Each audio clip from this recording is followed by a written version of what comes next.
Okay, so we are discussing excretory products and their elimination. तो मैंने रास mechanism सिखाया था, उसको एक क्विकली रिवाइज करते क्योंकि उस पर बहुत एमसीक्यूज आने वाले, राइट. सो रास मैकेनिज्म क्या था? Renin, angiotensin, aldosterone system. ठीक है. अगर जीएफआर कम हो गया, ब्लड प्रेशर कम हो गया, ग्लोमेरुलस में ब्लड फ्लो कम हो गया, तो क्या रिलीज होगा? जक्स्टा ग्लोमेरुलर सेल्स क्या रिलीज करेंगे? रेनिन. रेनिन क्या करता है? लिवर में से क्या आता है?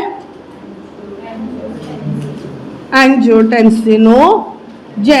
रेनिन उसको एक्टिवेट करता है, इसके लिए रेनिन एंजाइम हार्मोन दोनों में आया, राइट. क्या करता है? बनाता क्या है? Very good. Angiotensin 1. Angiotensin 1 activate होगा और बनेगा एंजियोटेंसिन 2. इसको कौन एक्टिवेट करता है? S. Very good. What is S? Angiotensin converting. Very good. कहाँ से आया? शाबाश. एंजियोटेंसिन 2 दो काम करने वाला है. पहला काम किधर जाएगा? किडनी के ऊपर, एड्रिनल कॉर्टेक्स. कॉर्टेक्स से क्या सीक्रेट कराएगा? एल्डोस्टेरॉन. क्या? और एल्डोस्टेरॉन क्या करता है? सोडियम और वाटर रीअब्जॉर्प्शन करता है. सोडियम और वाटर कहाँ अब्जॉर्ब डालेगा? ब्लड में डालेगा. तो ब्लड का वॉल्यूम क्या होगा?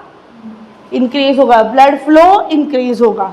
सेकेंड चीज, angiotensin is a very powerful vasoconstrictor. Vasoconstrictor मतलब ब्लड वेसल्स को कंस्ट्रिक्ट करेगा. तो वो जब ब्लड वेसल को कंस्ट्रिक्ट करता है तो जीएफआर बढ़ता है, ब्लड प्रेशर. Any doubts? रास समझा? याद है अभी क्लियरली? रास पे बहुत क्वेश्चंस आने वाले हैं, हर बार आता ही आता है. ठीक है, चलो नेक्स्ट पार्ट इज अभी देखो, जो भी चीज हमने देखी वो बीपी लो था, बीपी बढ़ाने के लिए. ब्लड वॉल्यूम लो था, ब्लड वॉल्यूम बढ़ाने के लिए. बट अगर बढ़ गया तो क्या करेंगे? कम भी तो करना पड़ेगा, राइट. तो जो तीसरा मैकेनिज्म है वो होगा ब्लड वॉल्यूम और प्रेशर सब कम करने के लिए करता है. तो वो ऑपोजिट है, एंटागोनिस्ट है. एंटागोनिस्ट का अर्थ माहिती है का? Opposite in function, right. तो वो होगा ANF. A is atrial. Natri. Natri मतलब सोडियम. सोडियम को Na लिखते, पता है? It is actually natrium. तो नाट्री. यूरेटिक मतलब सोडियम इन यूरिन, कहते कि नहीं? फैक्टर. कभी कभी इसको ANP भी बोलते हैं. अगर ANP बोला तो पॉलीपेप्टाइड, क्योंकि वो प्रोटीन है. पता है? ANP, yes, it is not polypeptide, it's called as peptide, but that's fine. ठीक है, मतलब बेसिकली प्रोटीन है. अभी देखो, इमेजिन ब्लड वॉल्यूम बढ़ गया. अगर बहुत ब्लड है तो प्रेशर क्या होगा? इंक्रीज होगा. अगर ये इंक्रीज हो गया तो हार्ट पे लोड आएगा कि नहीं? लोड और pressure on heart will increase. तो तुम लोग को हार्ट पता है 4 चेम्बर्स होते हैं. उसमें से जो राइट एट्रियम है, राइट एट्रियम, उसकी वॉल क्या सीक्रेट करती है? ANF सीक्रेट करते. कल ANF एट्रियल क्यों बोला? क्योंकि एट्रियम से आया. Any doubts? ये ब्लड में जाएगा कहाँ पे? वापस DCT एंड कलेक्टिंग डक्ट में, right. Till your any problem till now? Okay, very good. DCT and collecting duct में ये जब जाता है तो क्या करेगा? अभी ये उल्टा काम करेगा. ये सोडियम सिक्रीट करेगा इन यूरिन, इसीलिए इसको बोला नाट्री यूरेटिक. मतलब ये क्या कर रहा है? नाट्री यूरेसिस कर रहा है. What is natri uresis? किसी ने पूछा तो what is natri uresis? Increase sodium in urine. Easy है, समझते? वर्ड समझो, बायो बहुत इजी होगा. ठीक है, नाट्री यूरेसिस होगा. सोडियम जिधर जाता है उधर पानी जाता है, तो पानी भी किधर गया? तो यूरिन कैसी होगी? बहुत होगी, है कि नहीं? और ब्लड का वॉल्यूम कम होगा, पानी कम होगा बिकॉज यूरिन में जा रहा है. ब्लड का प्रेशर भी कम होगा. इधर तक कोई डाउट है? अभी जिन लोग को पता है हाई ब्लड प्रेशर की तकलीफ होती है, उन लोग को ऐसी ही मेडिसिन देती है जो ये करे, ठीक है। इसके लिए उनको बोलते हैं सोडियम मत खाओ, ज़्यादा नमक मत खाओ। क्यों? क्योंकि तुम लोग जब नमक खाओगे तो तुम ऑलरेडी नमक डाल रहे हो, तो फिर ये प्रेशर वगैरह वापस बढ़ेगा, राइट। तो ये प्रोसेस को और करने के मेडिसिन देनी पड़ती है। तो उन लोग को बेसिकली डायूरेटिक्स देते हैं, मुझे जो यूरिन को डाइल्यूट करता जाएगा, बहुत यूरिन होती है उनको। Did you all understand this? ANF easy है। तो ANF किसके अपोजिट है? रास है ना, या ADH, ये जो है इसके उल्टा काम करता है। क्यों? क्योंकि एक्चुअली रास के एग्जैक्टली उल्टा काम करता है। क्यों? क्योंकि ये ब्लड प्रेशर बढ़ाता है, ये कम करता है। ऐसे अपोजिट इन फंक्शन को बोलते हैं एंटागोनिस्ट। तो बहुत बार आता है which hormones are antagonist in function, which hormones are antagonistic. ये इसके अलावा और भी आएंगे जब हम लोग हार्मोन सिस्टम पढ़ेंगे ये सेशन के एंड में, ह्यूमन फिजियोलॉजी में। तुम लोगों ने पढ़ा होगा इंसुलिन ग्लूकेगॉन अपोजिट काम करता है। फिर तुम्हारा ये क्या थायराइड, थायरोकैल्सिटोनिन और पैराथॉर्मोन, ये एंटागोनिस्ट है। करता है क्या? Did you all understand this? Quickly write this down and then will go to the next part. Diseases again मैं MHT CET इसके दोनों हिसाब से पढ़ाऊंगी। जो पार्ट MHT CET के लिए अलग है मैं हाईलाइट कर दूँ। ओके, पहले तो अलग अलग टर्म्स पढ़ लेते, इजी चीज़ है बहुत। अगर ब्लड में, नॉर्मल ब्लड में ग्लूकोज होता है क्या? ब्लड में ग्लूकोज होता है, सॉरी, यूरिन में ग्लूकोज होता है क्या? नहीं। तो अगर यूरिन में ग्लूकोज आया तो उसको क्या बोलेंगे? ग्लाइकोज यूरिया बोलेंगे। क्लियर है? मतलब ग्लूकोज इन यूरिन, इजी। अगर बहुत हाई डायबिटीज है ना तो ग्लूकोज क्या था? ग्लूकोज याद है तुमको? एल्डोज शुगर था, एल्डिहाइड, और बहुत हाई होगा तो वो एल्डोज से कीटोज बन जाएगा, ठीक है। तो उन लोग के यूरिन में मिलेगा कीटोन, तो उसको बोलेंगे ketonuria. So they have ketone bodies in urine. Any doubt? Okay, natriuresis क्या होगा फिर? एल्ब्यूमिन यूरिया क्या होगा? सारे मेन टर्म एल्ब्यूमिन मतलब ही protein in urine. Normally urine में प्रोटीन होता है क्या? तो ये कब होगा? अगर समझो ये जो ऐसे सारे सेल्स है तुम्हारे ब्लड वेसल्स, इनके बीच के एंडोथेलियम के सेल्स की गैप बढ़ गई, पोर्स अगर ये बड़े हो गए तो ही प्रोटीन आ सकता है कि नहीं। तो इसमें क्या हो रहा है? There is increased permeability. समझते हैं क्या? यस, वो ब्लड वेसल्स के एंडोथेलियम, स्क्वामस के पोरोसाइट्स, उनके गैप बढ़ती जा रही है, इसके लिए प्रोटीन आ रहा है। हीमेट्यूरिया क्या होगा? ऐसे क्वेश्चंस आते हैं इसके लिए। हीमेट्यूरिया क्या होगा? Blood in urine, red blood cells in urine. Any problem till here? Okay, यहाँ तक समझा है क्या सब सारे टर्म्स? एक लेसन पढ़ा था अलग, तुम लोग ने फिनाइल कीटोन यूरिया पढ़ा था, किधर? Genetic diseases, right. Phenyl ketone urea, तो उनके यूरिन में क्या होगा? फिनाइल अलेनाइन। क्या होगा? आई थिंक मैंने तुम्हारा रिवीजन लिया था इसका, मुझे याद आ रहा है। हाँ, फिनाइल अलेनाइन, जेनेटिक डिसऑर्डर। इधर तो कोई प्रॉब्लम है, सारे टर्म्स समझे। अलग टर्म कौन सा है? यूरेमिया। यूरेमिया, यूरेमिया मतलब है कम है, less urea is passing in urine. Uremia का एक्चुअल मीनिंग है ब्लड का यूरिया लेवल इंक्रीज हो गया, ठीक है। नॉर्मली ब्लड में कितना यूरिया होता है? 0.01 to 0.03%। बट यूरेमिया कब बोलेंगे? जब यूरिया का level, urea in blood, urea का लेवल 0.05% से ज़्यादा है। समझा है क्या? यूरेमिया मतलब क्या हो रहा है? किडनी अच्छे से काम नहीं कर रही है। लास्ट चीज, किडनी का अगर मुझे फंक्शनिंग चेक करना है तो क्या टेस्ट करते हैं? किडनी अच्छी फंक्शन कर रही है कि नहीं, रीनल फंक्शनिंग सही है कि नहीं।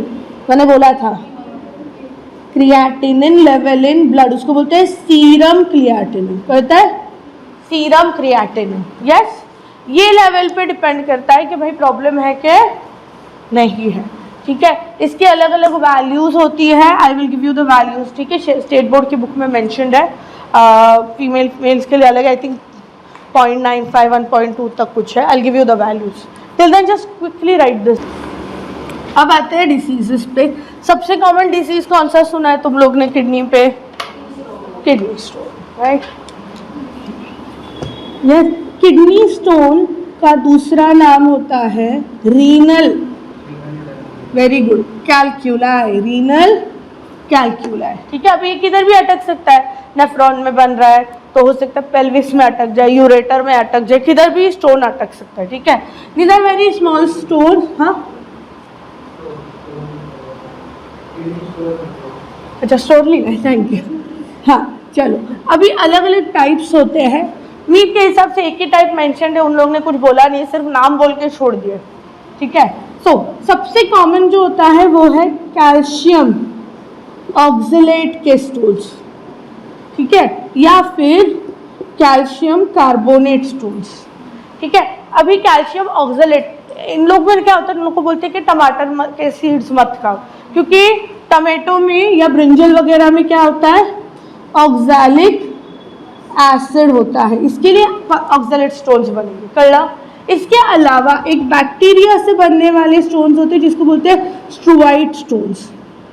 इसमें क्या होता है, एक बैक्टीरिया है जो यूरिया को तोड़ता है, यूरिया को स्प्लिट करता है और उससे स्टोन्स बनाता है। फाइन। जो लोग कम पानी पीते हैं उन लोग में क्या होता है, यूरिया से यूरिक एसिड बनने लगता है, तो उनमें मिलते हैं यूरिक एसिड स्टोन्स। क्लियर? किसमें होगा, जो लोग कम पानी पीते हैं, लेस वाटर ड्रिंकिंग, एंड जो लोग बहुत हाई प्रोटीन डाइट लेते हैं। फॉर एग्जाम्पल, पता है जिम में जाते तो उन लोग बोलते खाना मत खाओ, प्रोटीन शेक्स लो, राइट? तो वो heavy protein diet, extra protein powders, they are harmful at times. ठीक है, सो वो होता है। लास्ट सिस्टीन, सिस्टीन मैंने कहाँ पढ़ाया था, मिथियोनिन, सिस्टीन, अमीनो एसिड्स, याद है? तो कुछ कुछ लोगों में ना जेनेटिकली प्रॉब्लम होती है और ये अमीनो एसिड यूज नहीं होती, तो उनको सिस्टीन के स्टोन्स बनते हैं। ठीक है, क्या तकलीफ होगा, जिधर किडनी है, अगर ये बैक साइड है देखो, तो इधर किडनी होगी, थोड़ी नीचे होगी, इधर होगी, राइट? अपन ने बोला था लेवल्स 12 तब थोरासिक, थर्ड लंबार, तो उन लोग को ऐसा पेन आता है, lower back, mid thoracic, sorry upper thoracic, lower thoracic, upper back region, ये पार्ट से पेन आता है आगे यूरेटर तक, जैसे यूरेटर्स आ रहे वो एरिया में पूरा ऐसे पेन जाता है। ठीक है, so we can write down pain in back which comes to the front. Clear? इसके अलावा अगर स्टोन अटक गया तो उन लोगों को क्या होता है, यूरिन में से ब्लड पास होता है एट टाइम, क्योंकि वो पूरी वॉल को इरिटेट करते जा रहा है, right? So there would be hazy urine, sometimes brown या रेडिश यूरिन कहता है, एंड ऑफ कोर्स पेन होगा, डिस्कम्फर्ट होगा। Any doubts? समझा रीनल कैल्क्यूलाई? ठीक है, इतना लिखना है। फिर नेक्स्ट डिसीज बताओ। एनसीईआरटी में डिसीजेस के सिर्फ नाम मेंशन्ड है, बट नीट के सिलेबस में तुमको पता होना चाहिए, क्वेश्चंस आए हैं। अच्छा, तुम लोग को मैंने एक बोला होगा, कोई भी वर्ड के आगे अगर आइटिस लगाया तो उसका मतलब क्या होता है, फेरिंजाइटिस, लारिंजाइटिस, कोई भी वर्ड के आगे अगर आइटिस लगाया मतलब उसकी इन्फ्लेमेशन है, उधर कोई स्वेलिंग आई है। ओके, तो अभी ये वर्ड का मीनिंग क्या होगा, ग्लोमेरुलो नेफ्राइटिस, मतलब inflammation of glomerulus and nephron, बरोबर है? इन्फ्लेमेशन मतलब क्या है, ऑलमोस्ट उसका एक्चुअल मीनिंग होता है स्वेलिंग हुआ, पेन हुआ। तो अगर स्वेलिंग हुई तो सेल्स क्या होंगे, दूर दूर जाएंगे कि नहीं? अब मुझे बताओ, अगर सेल्स दूर गए तो गैप बढ़ गई, तो प्रोटीन अंदर आ सकता है कि नहीं? यहाँ पे हमको क्या दिखेगा, एल्ब्यूमिन्यूरिया दिखेगा, कहता है यस। अभी प्रोटीन एल्ब्यूमिन हम लोग ने बोला था उसका फंक्शन क्या है, ऑस्मोटिक बैलेंस मेंटेन करना, राइट? प्रोटीन के वजह से हमारी बॉडी बराबर शेप में, प्रोटीन बाहर गया तो बॉडी सूजेगी, तो इन लोग के इसमें भी दिखेगा कि नहीं? इन लोग की भी बॉडी क्या होगी, बहुत स्वेलिंग होगी, उसको बोलते हैं इडीमा। इडीमा अगर मीनिंग नहीं पता तो याद रखो, समझ, ठीक है। स्वेलिंग ऑफ द बॉडी, हम लोग ने इडीमा कहाँ पढ़ा था और कौन से, पक्का क्वाशियोरकर में पढ़ा था, क्योंकि उसमें सिर्फ प्रोटीन लॉस, यहाँ पे भी प्रोटीन लॉस हो रहा है, कहते हैं फर्क, सॉरी कहते हैं सिमिलैरिटी, ठीक है। उसके अलावा हो सकता है ब्लड सेल्स भी जाए, हो सकता है हिमैट्यूरिया भी दिखे, कहते हैं का, क्यों, क्योंकि गैप बढ़ गई। डन। और एक डिसीज समझाओ, कुछ कुछ लोगों में क्या होता है, जो यूरिक एसिड के स्टोन्स हैं वो कहीं और अटक जाते हैं, वो डिसीज को बोलते हैं गाउट। शायद सुना होगा, बहुत सारे पेशेंट्स आते तो मेरे पास, कॉमन डिसीज है। इन लोग में क्या होता है, अपना जो पैर है, ठीक है, ऐसा नहीं है किसी का पैर, बट ठीक है, ऐसा ग्रेट टो है, पता है, यस, इसके यहाँ बीच में ये स्टोन्स अटक जाते हैं, जॉइंट्स के बीच में, तो वो जॉइंट इतना सूज जाता है, बहुत दुखता है, ऑब्वियसली मूवमेंट नहीं होगी, ठीक है। तो इसको बोलते हैं गाउट। तो क्या होता है, ये जो स्टोन है, uric acid stone, it is present in the joint. ये जॉइंट का नाम बता के रख रही हूँ, डाउट है, मुझे पूछा होगा कभी, ठीक है। इसको बोलते हैं, तुम्हारा ये फैलिंग्स है और मेटाटार्सल है, मेटाटार्सो फैलेंजियल जॉइंट, मेरे हिसाब से कभी पूछा नहीं है, so you can forget it. Basically joint में होता है, तो क्या होगा, जॉइंट में तो पेन होगा कि नहीं, स्वेलिंग होगी कि नहीं, रेडनेस होगा, पता है। तो इन लोग को बोलते हैं कि मीट मत खाओ, क्योंकि मीट ज़्यादा खाएंगे तो प्रोटीन ज़्यादा है, प्रोटीन ज़्यादा है तो ये, तो इनको क्या बोलते हैं, नॉर्मली ये किस में होता है, कॉजेस रेड मीट जो लोग खाते हैं। Fish is not red meat, fish is fine, fish is white meet, but जो लोग चिकन, लैम या ऐसा टाइप्स का मीट खाते हैं ना, तो उन लोग में बहुत कॉमन होता है। And of course less water because uric acid. तो इन लोग को बोलते हैं कि तुम लोग मीट बंद कर दो and go on a vegetarian diet. कळलं का? हाँ नहीं, कळलं का? गाउट पे क्वेश्चन आया था, ठीक है। Any problem till here? Just write this down, we will go to the last part. चलो अभी आते हैं यूरेमिया पे। किडनी फेल होती है तो वो लोग को टेस्ट करने के लिए क्या करते हैं वो लोग, क्रिएटिनिन लेवल। बट पता कैसे चलता है किडनी फेल हो रही है? उन लोग में ना यूरिन, अच्छा अपना रीनल फेलियर भी बाकी है ना, हाँ सॉरी, ठीक है चलो ओके।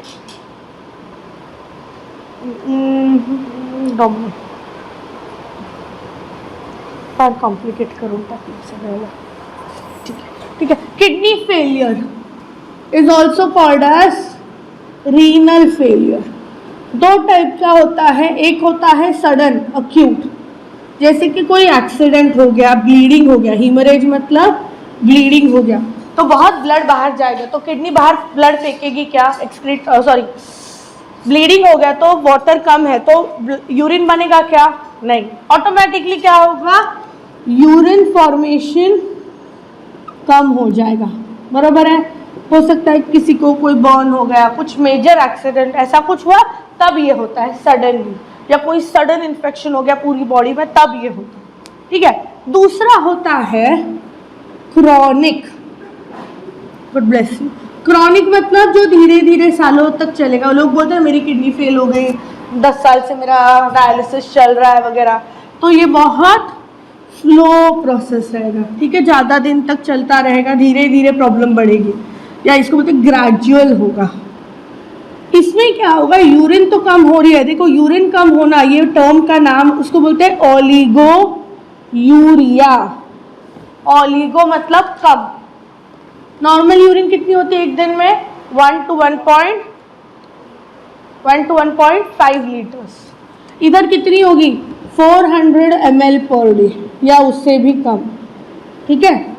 बच्चों में भी इनका वैल्यू बहुत कम होता जाएगा, अगेन सीईटी की बुक में इसे मेंशन्ड है, बाकी किधर नहीं है, नीट में नहीं पूछने वाले, अपन उसके वैल्यू बाद में टेक्स्ट बुक से नोट डाउन करेंगे, ठीक है, मैं तुम लोग को लिख के दे दूंगी। ओलिगोयूरिया, ठीक है। अब कभी कभी एनयूरिया भी हो सकता है, एनयूरिया, एन मतलब नो यूरिन, तो ये एकदम ही सिवियर कंडीशन है, इमीडिएटली इन लोग को क्या करना पड़ेगा, ट्यूब व्यूब डाल के यूरिन निकालना पड़ेगा वगैरह। अभी एक्यूट और क्रॉनिक में क्या फर्क है? क्रॉनिक में धीरे धीरे नेफ्रॉन का नंबर कम होगा, किडनी की साइज, क्योंकि वो काम ही नहीं कर रही है तो साइज भी कम होगी। तुम लोग को पता है किडनी रेड ब्लड सेल्स बनाने के लिए इंपॉर्टेंट है, कहते हैं का, तो वो रेड ब्लड सेल बनाने वाला हार्मोन कम होता है तो इन लोग में अनीमिया दिखता है। ठीक है, किडनी के फंक्शंस में अपन वो करने ही वाले, कहते हैं का, ठीक है ना। I'll just discuss the kidney functions here only, so we don't forget those again. सबसे पहले यूरिन ब्लड फिल्टर कर रहा है, दूसरा चीज यूरिन एक्सक्रीट कर रहा है, नाइट्रोजनस वेस्ट एक्सक्रीट कर रहा है, ऐसा भी लिखा तो चलेगा। और क्या करता है? ऑस्मो रेगुलेशन करता है, वो सब हार्मोन्स हमने पढ़े। यस, पीएच बराबर रखता है, आयोनिक बैलेंस बराबर रखता है। अब अलग क्या है? ये एक एंडोक्राइन ग्लैंड जैसा काम करता है। What do mean by endocrine gland? क्या बनाएगा? एंडोक्राइन ग्लैंड क्या बनाता है? हॉर्मोन्स बनाता है ना। काय चाललंय का? झोपा आल्यात का तुम्हाला? झोप लागायला लागली आहे? एंडोक्राइन ग्लैंड हॉर्मोन्स बनाता है, तो किडनी भी 3 हार्मोन बनाता है। पहला होगा रेनिन, हम सबको पता है रेनिन किधर लगा हमको? रास में। यस। सेकंड हार्मोन होता है erythropoietin. What do you mean by erythropoietin? Red blood cell बनाने के लिए जो हार्मोन लगता है। रेड ब्लड सेल बनाना मतलब एरिथ्रोपोएसिस। ठीक है, so it is needed for red blood cell production और erythropoiesis. Any problem till here? तीसरा ये बनाता है विटामिन डी के लिए, अपने को कैल्सिफेरॉल लगता है, तो वो बनाने के लिए भी ये इम्पॉर्टेंट है। ठीक है, जो विटामिन डी अब्जॉर्प्शन के लिए चाहिए अपने को। Did you all understand this? समझा किडनी क्यों इम्पॉर्टेंट है? तो फिर जिन लोग की रीनल फेलियर हो गए उन लोग में क्या हो रहा है? एरिथ्रोपोएटिन कम है तो किडनी में प्रॉब्लम होगा। समझता है? Did you all understand this? Okay, write this down and then we'll go to dialysis. Coming to hemodialysis, जो अभी क्या होता है, जिन लोग को किडनी की प्रॉब्लम है, रीनल फेलियर है, उनको बोलते हैं डायलिसिस करो। तो वो कैसे करते हैं? ये जो आर्टरी होती है यहाँ पे, ठीक है, वहाँ से ब्लड लेते हैं, उसको बोलते हैं रेडियल आर्टरी। ठीक है, इसमें हमको पता है यूरिया रहेगा, है कि नहीं? ओके, क्योंकि किडनी तो काम कर रही नहीं है, तो हार्ट से पूरा ब्लड जब जा रहा है तो यहाँ पे भी आएगा। यहाँ पे हम लोग ब्लड को एक मशीन के अंदर डालते हैं, ये मशीन को बोलते हैं डायलिसिस मशीन। देखा होगा, बहुत बड़ा मशीन होता है, देखा नहीं होगा पर ठीक है। अभी ब्लड जो है बाहर ब्लॉक होना चाहिए क्या? बाहर क्लॉट होना चाहिए क्या? नहीं तो पता चला मशीन में डाला उधर ही जाम हो गया, अंदर वापस आ ही नहीं रहा है, नहीं चाहिए। तो यहाँ पे एक इंजेक्शन देते जिसको बोलते हैं एंटी कोएगुलेंट, और ये एंटीकोएगुलेंट कौन सा होता है? हेपारिन। राइट? इससे क्या होगा कि ब्लड बाहर अभी क्लॉट नहीं होगा, बहता रहेगा। इधर आया, इधर ऐसे ब्लड घूम रहा है। अभी यहाँ पे ना 2 चेम्बर्स होते हैं, एक चेम्बर में तो ब्लड आ रहा है, दूसरे चेम्बर में होता है डायलिसिड फ्लूइड। उन्होंने जो फ्लूइड बनाया है वो, उसको बोलेंगे डायलिसिड फ्लूइड। अभी दोनों में फर्क क्या है? दोनों में सब सेम कॉन्सेंट्रेशन में है। अगर इधर शुगर इतना है, इधर भी उतना, एवरीथिंग, सॉल्ट, सब कुछ आइसोऑस्मोटिक है। मतलब आइसोऑस्मोटिक का मीनिंग समझ में आ रहा है? सेम कॉन्सेंट्रेशन, सिर्फ यहाँ पे होगा यूरिया। क्या होगा? यूरिया। सिर्फ यहाँ पे ब्लड में यूरिया, वहाँ पे यूरिया नहीं है। इधर तक कोई प्रॉब्लम है? अभी इनके बीच में एक मेम्ब्रेन होती है, एक छोटी सेमी परमिएबल मेम्ब्रेन। तुम लोग को मैंने फर्स्ट लेक्चर में सिलेक्टिव और सेमी का डिफरेंस बताया था। सेमी परमिएबल मतलब क्या? जिसमें छोटे छोटे होल्स है, वो कंट्रोल नहीं कर सकता। सिलेक्टिव कंट्रोल कर सकता है। ये क्या कर रहा है? सिर्फ छोटी चीजों को पास होने देता है, करता है। तो it has a semi permeable membrane, मतलब छोटे होल्स वाली membrane, and it is called as cellophane membrane. तो क्या होगा यहाँ पे? यहाँ यूरिया का कॉन्सेंट्रेशन कैसा है ब्लड में? हाई है कि लो है? हाई। यहाँ बाजू में डायलिसिट में लो, तो कहाँ से कहाँ जाएगा urea? By which method? Active transport, diffusion, कौन सा जाएगा? पैसिव। पैसिव मतलब ही डिफ्यूजन, समझा?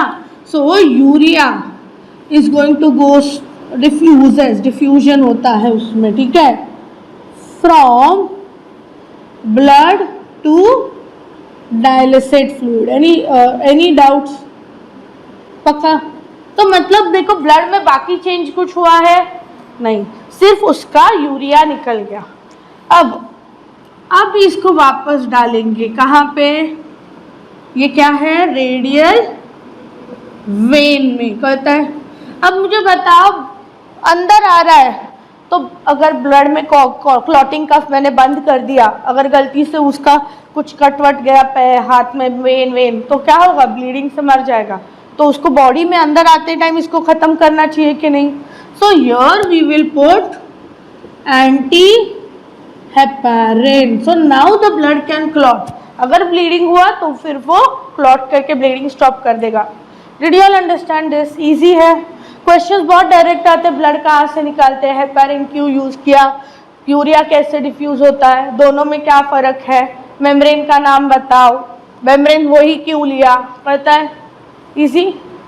इसके अलावा एक और मेथड होता है, ये तो बेसिक है, एक दूसरा मेथड होता है, इसको बोलते हैं पेरिटोनियल मेथड। पेरिटोनियल में क्या करते हैं? तुमको पेरिटोनियम याद है? वो बैग अपनी बॉडी की जिसके अंदर सारे ऑर्गन्स है। Very good. तो क्या करते हैं? आगे से ऐसा डायलिसिट फ्लूइड डालते हैं, यस, और यहाँ से पूरा वेस्ट बाहर कलेक्ट करते हैं, और यहाँ पे जो पेरिटोनियम है वही तुम्हारी मेम्ब्रेन, सेमी परमेबल मेम्ब्रेन का फंक्शन कर रही है। कहते हैं क्या? बट ऑफकोर्स ये इतना इफेक्टिव नहीं है जितना ये है। पहला फर्क कनाई फोंटा वाला फुल, हाँ ठीक है। चलो लिसन, अभी अपने को क्या करना है? किडनी में से यूरिया निकालना है, बराबर? यूरिया अंदर रह रहा है, यूरेमिया रह रहा है, हो रहा है, राइट? तो क्या करेंगे? यहाँ से ब्लड बाहर निकालेंगे, रेडियल आर्टरी, उसको डायलिसिस मशीन में डालना है। ब्लड इधर रुकना नहीं चाहिए, नहीं तो ब्लड बॉडी के बाहर आए तो क्लॉट होता है, अपने को पता है, बट मशीन में क्लॉट हुआ तो इंसान मर जाएगा। इसीलिए यहाँ पे उसको हेपारिन इंजेक्शन ऐड करते हैं एंटीकोएगुलेंट। ब्लड अभी अंदर डाल रहे। डायलिसिस मशीन में दो चेम्बर्स होते हैं, एक जगह होता है ब्लड, एक जगह होता है उनका फ्लूइड, और दोनों के बीच में होती है एक सेमी परमिएबल मेम्ब्रेन, छोटे छोटे होल्स वाली मेम्ब्रेन कॉल्ड सेलोफेन। ब्लड और डायलिसिट में सबका कॉन्सेंट्रेशन सेम है, पानी, salt, sugar, amino acid, everything. सिर्फ फर्क है यूरिया का। यस, ब्लड में बहुत यूरिया है क्योंकि किडनी ने काम नहीं किया, और डायलिसिट में जीरो यूरिया। तो यूरिया कहाँ होगा? हाई टू लो डिफ्यूज होता जाएगा। सारा यूरिया निकल गया, फिर जो थोड़ा बहुत बचेगा, पूरा नहीं जाने वाला, बट जो भी निकल गया उसके बाद ब्लड को हम वापस वेन में डाल देंगे। आता कल का हैवी हो रहा है क्या? 5-10 मिनट का टॉपिक है, कल के सेशन में लूँ। अदर एक्सक्रीटरी ऑर्गन्स की तरफ जाने के पहले मेरा एक पार्ट मिस हो गया था, when I talked about glomerulus. Okay, sorry, when I talked about nephrons. Nephrons के टाइप्स होते हैं, ठीक है? इजी होता है, ज़्यादा कुछ नहीं। तुम लोग को याद है रीनल कॉर्टेक्स, रीनल मेड्यूला, होता है? कुछ नेफ्रॉन्स सिर्फ कॉर्टेक्स तक होते हैं, इनको बोलते हैं कॉर्टिकल नेफ्रॉन्स। कुछ मैक्सिमम यही रहेंगे। कुछ नेफ्रॉन्स मेड्यूला में वो पिरामिड्स बनाएंगे, तो इनको बोलते हैं जक्स्टा मेड्यूलरी नेफ्रॉन्स। जक्स्टा मतलब पास में, राइट? अभी मुझे देखो, ऑब्वियसली क्या फर्क है? इनका हेनलीज लूप शॉर्ट है, इनका हेनलीज लूप लॉन्ग है। इधर कभी कभी वैसा रेक्टा होगा, बट इनके पास हमेशा वैसा रेक्टा होगा। वैसा रेक्टा याद है? हमने काउंटर करंट मैकेनिज्म देखा था। मे बी, मे और मे नॉट हैव। ओके, समझते क्या? लास्टली ज्यादा कॉन्सेंट्रेटेड यूरिन कहाँ बनेगी? यहाँ पे जो यूरिन है वो इसका फंक्शन ही होगा concentration of urine is higher. Did you all understand this? ज्यादा कुछ वो टॉपिक से रिलेटेड था नहीं, इसके लिए मैंने इसको अलग से रखा था. So what you can do is quickly write this down and then I will go to the list of other excretory organs. मैं तब तक इधर लिस्ट बनाती हूँ, ठीक है? ओके, हो गया? तो मैं एक्सप्लेन करती हूँ, then you can just write this down. Okay, so the next part and the last part actually are other excretory organs. देखो मेटाबॉलिक वेस्ट मेन तो एक्सक्रीट करता है किडनीज, बट उसके अलावा हमारे पास कुछ और ऑर्गन्स भी है जो हेल्प कर रहे हैं. सबसे पहले लंग्स. लंग्स में से निकलता है कार्बन डाइऑक्साइड. कितना? 200 ml पर मिनट और 18 लीटर्स पर डे. इसके अलावा वाटर और मैंने बोला था देखो अनियन, गार्लिक, ये सारी स्पाइसेस, उसकी वॉलेटाइल वेपर्स. फिर लिवर में से आता है बिलीरुबिन, बिलीवर्डिन जो हीमोग्लोबिन ब्रेक होने से होता है. कोलेस्टेरॉल, कोलेस्ट्रॉल याद है तुम लोग को, हमने पढ़ा था. यस, डिग्रेडेड स्टेरॉइड हार्मोन्स, मतलब जो हार्मोन्स का काम हो गया उनको तोड़ने का काम लिवर करेगा, बाहर फेंकेगा. Vitamin and drugs.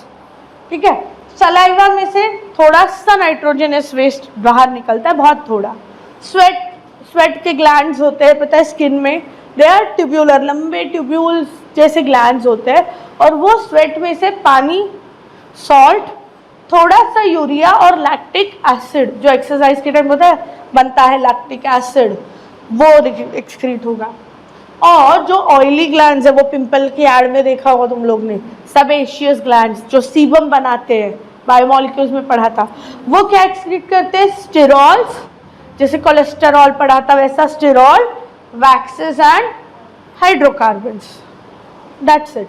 Did you all understand this? ये तो मतलब टेबल है, कुछ अलग है, कुछ पूछना है?